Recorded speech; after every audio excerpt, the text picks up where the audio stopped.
The streetlight flickered against the rain-slick pavement as Ethan stood alone, clutching a crumpled letter that looked older than his trembling hands. The city roared around him, taxis hissing through puddles, neon signs bleeding color onto the wet glass of storefronts. Yet the world felt silent.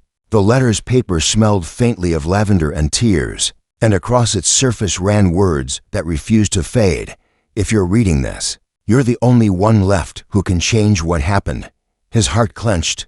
The handwriting was hers. Lily's, the girl who disappeared 5 years ago. The girl whose memory he'd buried under money, meetings, and mistakes. Before we go any further, tell me, where in the world are you watching from?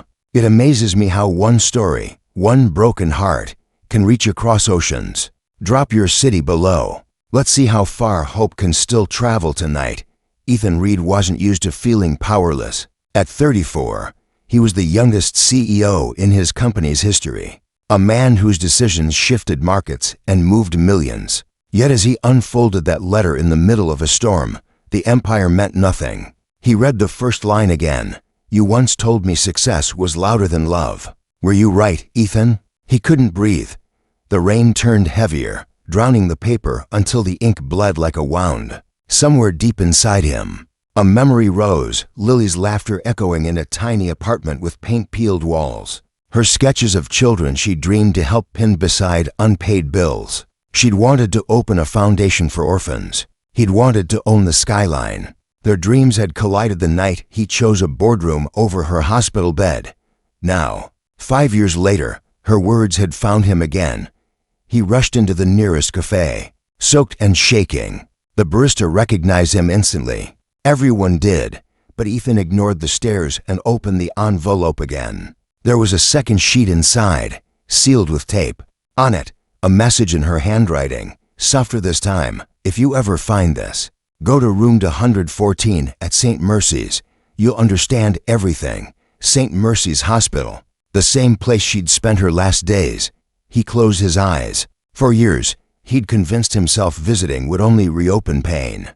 But now, as the rain drummed against the window like an impatient clock, he realized he'd already lost more by avoiding it. He left the cafe and drove, headlights slicing through the night. The city blurred, towers of ambition dissolving into shadows. When he reached St. Mercy's, the smell of disinfectant hit him like déjà vu. The receptionist looked up. Double quotes, sir. Visiting hours are. I'm not here to visit, Ethan interrupted, voice rough. I'm here to. Remember, the hallways were quiet except for the hum of old lights. He found room 114. It was empty now. White walls, one chair, and a window that framed the same rain that had once fallen on the night she died. He walked inside.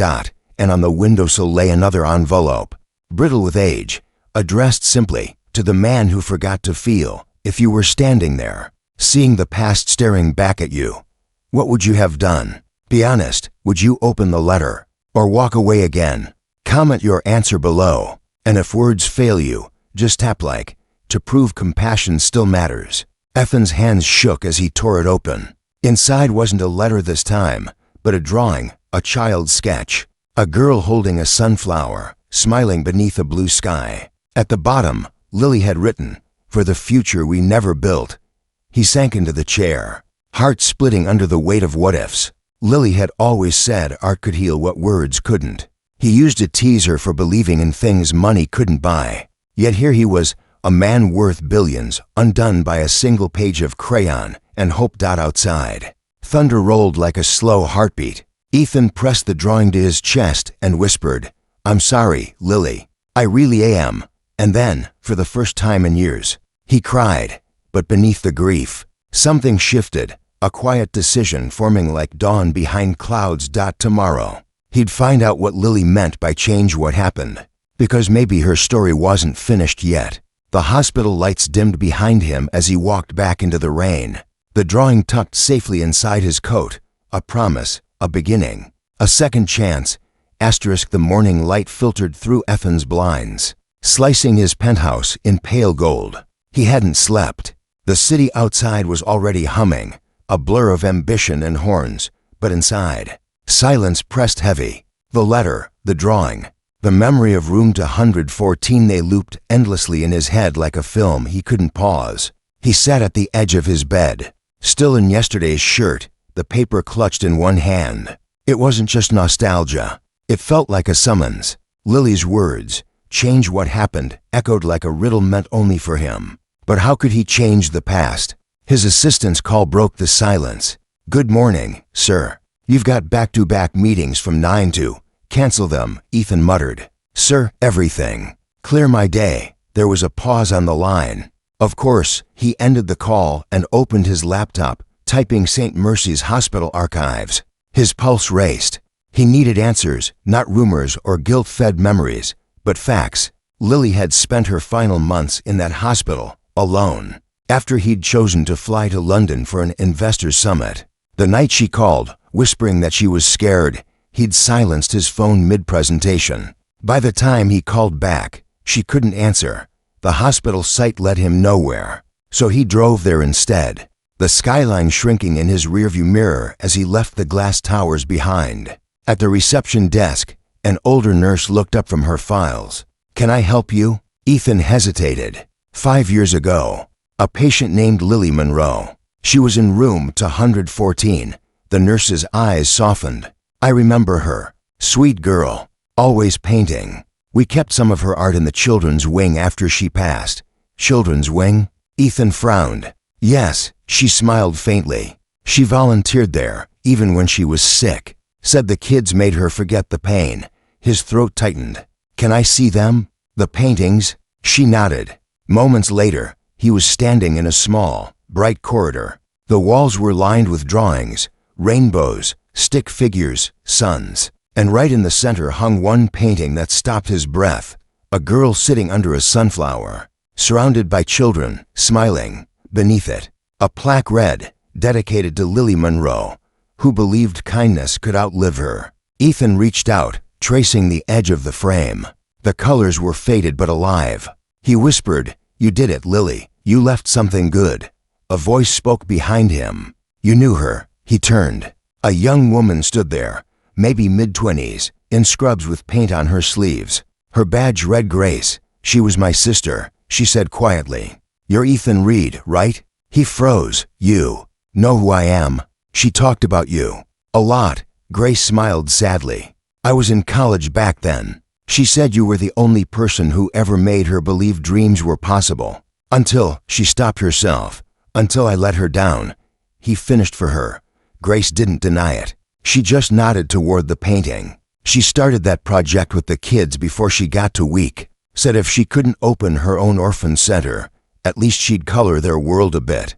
Ethan's eyes burned. "I didn't even know." Grace studied him for a moment, then said softly, "Maybe you were meant to find out now." She reached into her pocket and handed him a folded note, yellowed at the corners. "I found this in her art box a few weeks ago. It said your name on the back."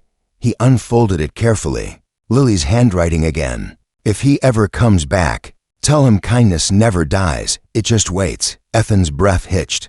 He pressed the note to his chest, his voice trembling. "I should have been there." Grace tilted her head. "Then be here now. The foundation she dreamed of, I'm still trying to start it. We're short on everything. Volunteers, funds, hope. But maybe that's why you're here." The words pierced through him deeper than guilt. Maybe this was Lily's way of bringing him back to where he was supposed to be. Not to her, but to the life she wanted to build. He turned toward the wall of paintings again. Children's smiles staring back at him, and for the first time in years, he felt purpose stirring beneath the ache. He looked at Grace. "Tell me what you need." Her eyes widened. "You mean it? I have the resources, the reach, and I owe her more than I can ever repay." Grace blinked back tears. "Then maybe this is her miracle." Ethan smiled faintly, small, but real. "No," he said. "This is her second chance. Have you ever had someone help you when no one else would? Write yes and tell me their name. Maybe gratitude can travel further than we think." Grace led him to a small storage room that doubled as their office. There were boxes of crayons, a flickering lamp, and a whiteboard covered in ideas for a sunflower foundation. Ethan traced the name with his finger, whispering, "She used to say sunflowers always find the light." Grace nodded. she said even when the sky turned gray. He smiled at that, eyes glistening. Then let's make sure her light doesn't fade. Outside, children's laughter echoed down the hall. Ethan looked through the window, kids chasing paper planes under shafts of sunlight, and felt something inside him ease, as if Lily herself were watching from the glow. He whispered, barely audible, I'm here now. The rain had stopped. The city, for once, felt quiet. But somewhere, far from those glass towers and boardrooms, a new heartbeat began, one made of color, hope, and redemption. Over the next week, Ethan became a quiet visitor at St. Mercy's. No headlines, no cameras, no trace of the billionaire everyone used to chase for quotes. He wore plain shirts, rolled up his sleeves, and spent hours in that small, sunlit children's wing. At first, the nurses whispered, "What's he doing here?" But soon, they stopped asking. Because Ethan wasn't just donating money, he was showing up. He painted with the kids, read to them, helped fix broken toys with the same precision he once used to sign million-dollar contracts. Grace noticed the change before anyone else. "You really meant it, didn't you?" she asked one afternoon, setting down a tray of juice boxes. Ethan smiled, a soft tiredness under his eyes. "I thought rebuilding this place would heal her memory, but maybe it's healing me instead." Grace leaned against the wall. She would have liked that. She believed broken people made the best healers. He looked at her, eyes glassy. She was right. Outside, a spring breeze fluttered through the half-open window, carrying the scent of fresh rain. Children's laughter rose from the courtyard below, small voices chasing echoes of innocence. Ethan watched them, the corners of his lips twitching upward. Yet somewhere in the noise, he heard Lily's voice again. "You once said love doesn't build legacies, work does." Maybe love was the work all along. He swallowed hard. The memory played in perfect detail, her on that hospital bed, sketching, smiling even as her body failed her. He'd stood at the doorway once, afraid to walk in, afraid to look weak. That was the last time he saw her alive. He blinked, and Grace's voice brought him back. "Hey, you okay?" "Yeah," he whispered, rubbing his eyes, just remembering. Grace hesitated, then pulled something from her pocket, a small USB drive. "There's something you should see. I wasn't sure if it was meant for you, but I think it is." Ethan took it carefully. "What is it?" "A video," she said. She recorded it a few days before her voice trailed off. "It's titled for Ethan." His breath caught. He didn't even wait. He found an empty supply room, dimly lit and silent, and plugged the drive into an old laptop. The screen flickered. Then her face Lily pale but radiant, wrapped in a hospital blanket. Her smile, still mischievous, still alive, reached right through time. "Hey, stranger," her recorded voice whispered. "If you're seeing this, I guess you finally slowed down enough to look back." Ethan froze, hand over his mouth. "I used to wonder if you'd ever forgive yourself," she said. "But I realized something. It was never about forgiveness. It was about remembering why you cared in the first place. If you're still chasing numbers, stop. If you're still running, rest. And if you ever find your heart again, share it. That's the only way I'll know you understood." She paused, coughing softly, then smiled again. "Build the Sunflower Foundation, Ethan, for the kids who never get a fair start. For the dream we had, not for you, not for me, but for them. That's how I want to be remembered." The screen faded to black. He sat there for a long time, trembling, the tears silent this time, not of guilt, but of clarity. She wasn't asking for him to grieve. She was giving him permission to live differently. He stood, wiping his eyes, his voice a whisper. "I hear you, Lily. I promise." That evening, Ethan gathered the hospital staff in the break room. Grace looked surprised when he walked in with a folder full of papers. "What's this?" she asked. "Plans," he said, his voice steady now. "I've set up an initial endowment, enough to build the first center under her name, the Sunflower Foundation. We'll start here, in this hospital. Then we grow." Grace blinked, tears forming. "You mean it? You're really doing it?" Ethan smiled, nodding. "This isn't charity. It's purpose." She left the blueprint. "I'm just following it." The room filled with a quiet, stunned hope. Nurses exchanged glances, some whispering prayers. One of the kids peeked through the doorway and grinned. Grace stepped forward and hugged him, the first real, human hug he'd allowed in years. "Thank you," she whispered. Ethan closed his eyes. "Don't thank me. Thank her." Later that night, he stood outside the hospital. The city skyline shimmered in the distance, but for the first time, it didn't look like success. It looked hollow. Here, in this worn-out building filled with laughter and love, he finally understood what Lily had seen all along. He looked up at the stars. "You were right, Lily," he murmured. "Love is the legacy." The wind stirred, warm and gentle, as if carrying her laughter back to him. "Now it's your turn. Share one small good thing you did recently. Write it below so others remember that humanity still lives. Your story might light someone's path tonight." The next morning, Ethan visited the hospital again. This time not as a donor, but as part of the team. He rolled up his sleeves, helped paint a new mural in the hallway. The kids chose bright yellows and oranges, sunflowers stretching toward an invisible sun. As the final strokes dried, Grace handed him a marker. "You should sign it," she said. He hesitated, then wrote in neat letters at the bottom corner, "For Lily, who taught me that hearts can rebuild worlds." When he stepped back, the mural seemed to glow under the morning light. Children clapped, nurses smiled, and Ethan, for the first time in years, laughed. Not the polished CEO laugh the media loved. A real one, a human one. He turned to Grace. "Let's make this grow," he said. Grace nodded. "We will," and somewhere, in that quiet hospital full of color, it felt as though Lily's voice was whispering again, not in pain this time, but in peace. Weeks passed. What began as a single wing in St. Mercy's slowly turned into something bigger, something alive. The Sunflower Foundation had a nameplate now, freshly engraved, hanging above the children's hall. But beneath the polished letters, the heart of it was still raw and human, crayons scattered, laughter echoing, tiny hands covered in paint. Ethan spent every spare moment there. Some days he read stories, other days he just listened, to the nurses, the parents, the quiet courage in small voices fighting big battles. His phone buzzed constantly with corporate calls he no longer answered. The board was restless, headlines questioned his sabbatical, investors demanded explanations. But Ethan didn't care. For the first time in years, he wasn't chasing the next quarter. He was chasing meaning. Grace noticed the fatigue behind his smile one evening. "You've been here every day this week," she said gently. "I know," he replied, rubbing the back of his neck. "But it feels like if I stop, the dream might disappear again." "It won't," she said. "Not this time. She's still here, you know.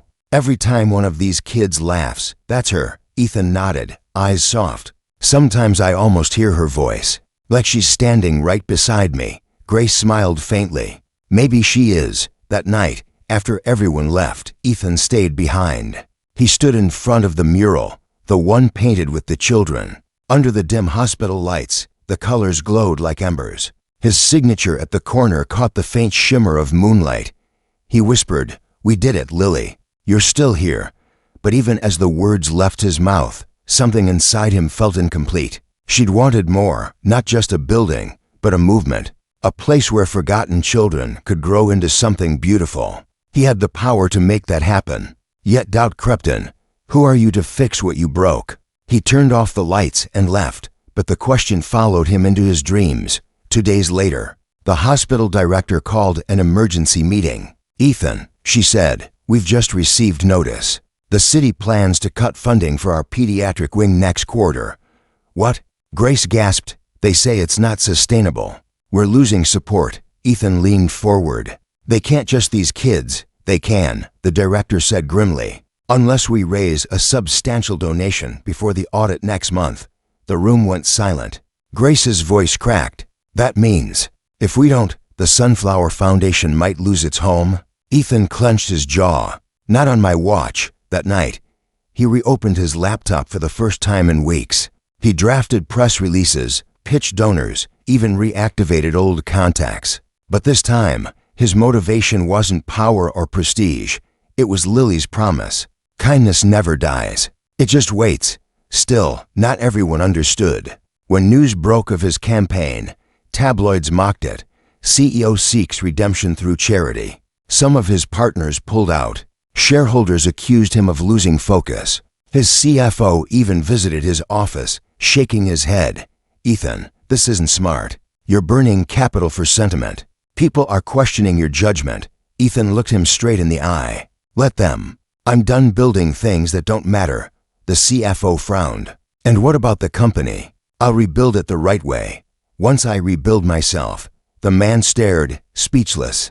Before walking out, later that evening, Grace found Ethan sitting alone in the children's playroom. Papers were spread across the table, plans, budgets, proposals. You don't have to carry it all, she said softly. I do, he whispered, because I'm the reason she couldn't finish it. And if I fail again, it's like losing her twice. Grace sat beside him. You're not failing, you're fighting. There's a difference. He looked up, meeting her steady gaze, and something fragile broke inside him. The wall he'd built between guilt and Grace. He smiled weakly. You sound like her. She taught me to, Grace said, her eyes glistening. You're not alone in this, Ethan. Not anymore. The words hit deeper than she knew. For the first time, he felt something beyond repentance, belonging. That night, Ethan went live on the company's social media, something he hadn't done in years.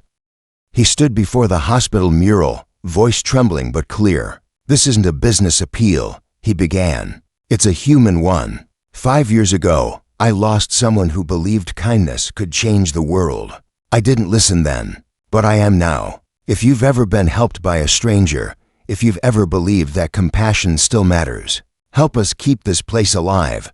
He paused, emotion catching his throat. Not for me, for the children, for the dream that shouldn't have died. The clip went viral overnight. Thousands shared it. Donations trickled in, slow at first, then steady, then unstoppable. The story of Lily Monroe and the Sunflower Foundation spread across countries. Grace watched the numbers rise, tears in her eyes. She did it again, she whispered. She moved the world. Ethan smiled quietly. No, he said. You did. He looked toward the window, where dawn was breaking over the city. The same skyline he'd once thought defined him. Now, it felt small compared to the glow rising inside that hospital. If that moment hit you hard, leave a. Sometimes one little symbol says what our hearts can't. As the sun climbed higher, the hospital's courtyard filled with laughter. The kids ran under a banner that read "Thank you, World," from the Sunflower Children. Grace waved from the doorway, and Ethan stood beside her, humbled, silent, smiling. But in his heart, he knew this was only the beginning, because Lily's dream wasn't just being remembered, it was finally living. And for the first time, Ethan didn't feel like he was chasing redemption. He was walking in it. The following month blurred into a rush of plans, permits, and possibilities. The Sunflower Foundation wasn't just surviving, it was blooming. The donations Ethan's video sparked had exceeded every goal. News outlets that once mocked him now praised his transformation. But Ethan stayed quiet, grounded. He didn't want redemption in headlines. He wanted it in action.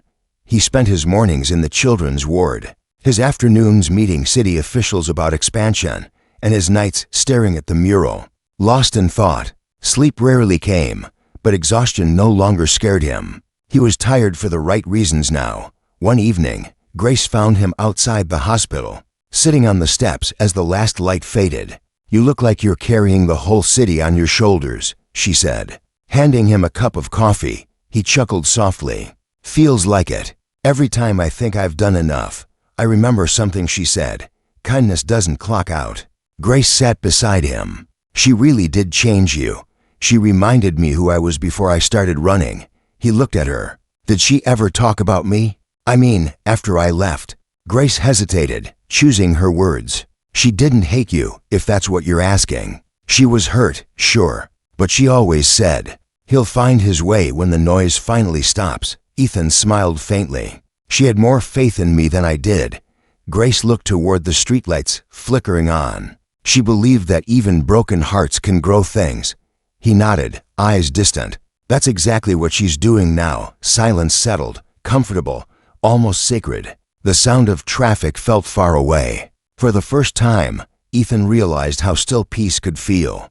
But peace doesn't last long in a world built on deadlines. A week later, Ethan received a call from his board of directors. He answered reluctantly. "Read here, Ethan," said his CFO sharply. "The shareholders are threatening to vote you out. They say your absence has cost us millions. You've turned the company into a charity billboard." Ethan closed his eyes. "Let them. You don't mean that." "I do," he said quietly. "If being human is bad for business, maybe I'm in the wrong business." The call ended with tense silence. He placed the phone down and leaned back in his chair, staring at the skyline beyond his window. A life he once fought to build now looked small, sterile, compared to the laughter in those hospital halls. Later that night, he drove back to St. Mercy's. The building glowed softly under the moonlight, like a sanctuary in a city that never slept. Inside, he found Grace organizing art supplies. "Couldn't stay away?" she teased. He smiled. "Not tonight. I needed to be somewhere real." She studied him for a moment. "You okay?" "I might lose the company." Her eyes widened. "Ethan, it's fine," he said, cutting her off gently. "For the first time, I don't care about the empire falling. I care about this place standing." Grace reached out, touching his hand. "Then you've already won." He looked at her hand, steady, warm, and felt something he hadn't in years: connection. Not the kind you find in business dinners or boardrooms, but the kind that heals in silence. They stood there for a long moment before Grace pulled away softly. "Come with me," she said. "There's something I want to show you." She led him to a small storage closet he hadn't noticed before. Inside was a stack of canvases, Lily's old paintings, wrapped in faded cloth. Grace unrolled one carefully. It was unfinished, the brushstrokes rough and wild, but the image clear, to figures holding hands under a sunflower field, one fading into light. "She painted this near the end," Grace whispered. "Said it was her goodbye." Ethan traced the edge of the canvas. "She never finished it." Grace shook her head. "Maybe she was waiting for you too." The words hung between them like a quiet dare. He swallowed hard. "Then I will." They spent the next few nights, after hours in that little room, him painting, her helping, both lost in a rhythm that felt more like prayer than art. The strokes were messy, imperfect, but real. And when they finally stepped back, the image felt alive, to figures under the sunflowers. Neither fading this time. Both whole. Grace wiped her hands, smiling through tears. "She'd love this," Ethan nodded. "No, you helped me love this again." They stood side by side, watching the paint dry, to people bound not by past pain, but by the hope rising from it. Outside, dawn crept across the skyline, painting the hospital windows gold. The world looked softer somehow. Ethan exhaled, whispering to the empty air, "We finished it, Lily. Be honest, could you forgive after what they did? Type forgive if you could, or never if it would break you too deeply." Later that morning, Ethan received an email that made his hands tremble. Subject: Final board vote. CEO replacement hearing scheduled. He sat quietly for a moment. Then he smiled, calm, resolute. Maybe this was supposed to happen. Maybe losing everything was how you truly began again. He looked at the painting one last time before leaving the hospital. "Whatever happens next," he whispered, "you're still with me." Grace watched him go, something heavy yet hopeful in her eyes. She knew this wasn't an ending. It was another crossroad. Ethan stepped into the morning sun, briefcase in hand. His reflection caught in the hospital glass. A man changed not by tragedy, but by love reborn through it. And as the door closed behind him, the mural across the hall glowed in the light, the sunflowers bending gently toward the dawn. The boardroom was colder than he remembered. Glass walls, sharp suits, and faces that used to nod at every word he spoke now stared back like strangers. Ethan stood at the head of the long table, the city skyline glittering behind him. For years, that view had been his crown, a symbol of everything he'd conquered. Today, it felt like judgment. The chairman cleared his throat. "Mr. Reed, we're here to discuss the vote for your removal as CEO of Reed Industries. You've been absent for months. The company's value has dipped. Investors are nervous." Ethan nodded slowly.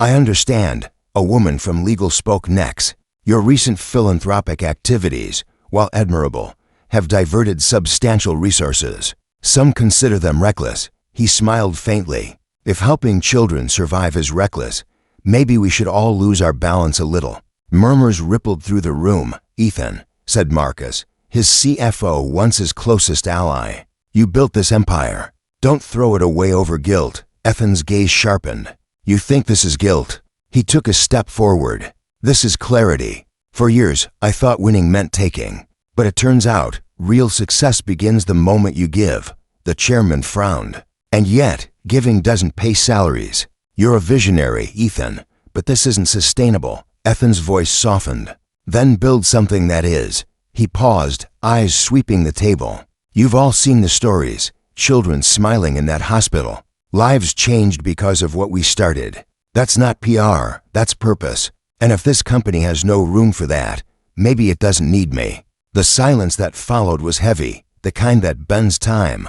Finally, the chairman said, Very well. The vote stands. One by one, hands rose. Some hesitated. Some didn't. When it was done, Ethan's title, the one that once defined him, was gone. He gathered his folder, nodded politely, and walked out without looking back. In the elevator, his reflection stared at him, the polished suit, the tired eyes, the faint smile. For the first time, he didn't feel like he was falling. He felt free. Outside, the city wind hit his face, crisp and cold. He didn't drive away. He walked, past skyscrapers he'd designed, past cafes where he'd once signed contracts worth more than most people's lives. Each step felt lighter. He found himself back at St. Mercy's before he even realized where he was going. The moment he entered, Grace noticed. You're early, she said, then frowned. Ethan, what happened? He smiled, the kind that carried both loss and peace. I'm not CEO anymore. Her eyes widened. Oh my God, Ethan, it's okay, he said gently. I think this is exactly what she wanted. Grace blinked. You mean Lily? He nodded. She wanted me to let go of everything that wasn't real. Maybe that included Reed Industries. Grace stepped closer. You don't regret it. He looked around. The paintings, the laughter, the smell of crayons and sanitizer. Not for a second, for a long moment, they just stood there. The hum of hospital life filling the spaces words couldn't. That afternoon, they visited the children's garden, a small patch of earth they'd turned into a sea of sunflowers. Some were crooked, some bent toward the light, all beautiful in their imperfection. Ethan knelt to fix a stake, holding one of the smaller flowers upright. Funny, he murmured, how fragile things can still stand tall when they have support. Grace smiled. Kind of like people. He met her eyes. Yeah, kind of exactly like that. The kids ran around them laughing, chasing butterflies between the blooms. One of them, a little girl named Ava, no older than 6, tugged Ethan's sleeve. Mr. Ethan? He crouched. Yeah, sweetheart. She held up a crumpled piece of paper. It was a drawing, him, Grace, and the children, surrounded by sunflowers. Above them, in shaky handwriting, she'd written, family. Ethan's throat tightened. He looked at Grace, who was already wiping her eyes. She said, we're her family now. Grace whispered. He smiled through the ache. Then we better live up to it, for the rest of the day. He stayed there, no meetings, no titles, just stories, laughter, and a quiet peace that felt almost divine. As dusk settled, he sat alone beneath the sunflowers, the sky melting into orange and violet. The air smelled like earth and hope. He whispered to the wind, I did it. Lily, I finally let go. And for a moment, just a heartbeat, he thought he heard her laughter again, carried softly through the rustling leaves. If you believe love still wins. Comment amen. Let's fill this section with hope. Maybe someone scrolling right now needs to see it. That night, Ethan and Grace began drafting a plan to expand the foundation. Not just hospitals, community centers, art therapy programs, scholarships for underprivileged kids. Grace looked up from her notes. You know, this thing's growing faster than either of us imagined. Ethan chuckled. Sunflowers always reach higher than you expect. She grinned. You sound like her. He smiled. Guess she's still teaching me. Grace's eyes softened. She'd be proud of you, Ethan. He looked at her, his voice low. I think she'd be proud of us. Outside, thunder rolled faintly in the distance. But inside the little office, everything felt warm, alive. Grace leaned back in her chair. So what now? Ethan looked at the blueprint glowing on the screen, a map of their next steps, each dot representing a place where kindness would bloom. Next dot, he smiled. Now, we build. Asterisk, the rain came that night, soft at first, then harder, tapping against the hospital windows like restless memories. Ethan stood by the glass, watching the reflections blur and bend across the city. The storm painted everything silver, even the sunflowers that swayed stubbornly in the garden below. Grace was still working behind him, her laptop casting a faint glow across the dim office. "You should go home," she said gently, not looking up. "It's late. I don't really have a home anymore," Ethan murmured. "Just this." She glanced up, studying him. "You gave everything away for this." He smiled faintly. "No, I traded everything for peace." She closed the laptop, leaned back in her chair. "You've changed so much, Ethan." He turned toward her. "Have I?" "Yes," she said simply. "You used to walk into rooms and make people quiet. Now you walk in and make them softer." The words caught him off guard. He looked down, hands in his pockets. "I used to think power meant control. But maybe power is just how gently you can hold something without breaking it." Grace stood and joined him at the window. Outside, the lightning briefly lit the hospital courtyard, the mural glowing against the rain. The two figures under the sunflower field looked alive in the flash, as though watching them. "Do you ever think she knows?" Grace asked softly. "What you've done? What this place has become?" He nodded. "I do. Every time I walk these halls, it feels like she's here, in the laughter, in the walls, in you." Grace smiled, a tear sliding quietly down her cheek. "She'd be glad you're not alone anymore." They stood there in silence, the rain filling the spaces words couldn't reach. When morning came, the world was washed clean. The air outside smelled like new beginnings. Ethan walked through the halls, greeting nurses, joking with the children. Every face seemed lighter than the day before. The foundation had already grown into something Lily would have recognized, not perfect, but alive. In the break room, he found a small envelope taped to the coffee machine with his name on it. Inside, a folded note in Grace's handwriting. "Meet me on the rooftop at noon. There's something you need to see." Curious, he climbed the narrow stairs to the top floor. When he pushed the door open, the sunlight blinded him for a moment. Then he saw it, dozens of yellow sunflowers planted across the rooftop in neat rows, swaying in the morning wind. Grace stood among them, smiling shyly. "What is all this?" he asked, stunned. "Double quotes the kids," she said. "They wanted to thank you. We spent all week growing these from the seeds you bought. This is their gift." Ethan walked forward slowly, running his hands through the petals. The color, the scent, the warmth, it felt like touching a memory brought to life. Grace added softly, "They said you brought sunshine to this place. So they wanted to bring some back to you." He laughed, blinking fast to hide the tears.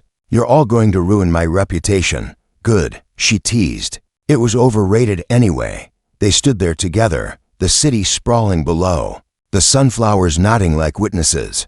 For a long moment, Ethan didn't speak. Then, quietly, he said, "Grace, I never told you how much you've done for me." She tilted her head.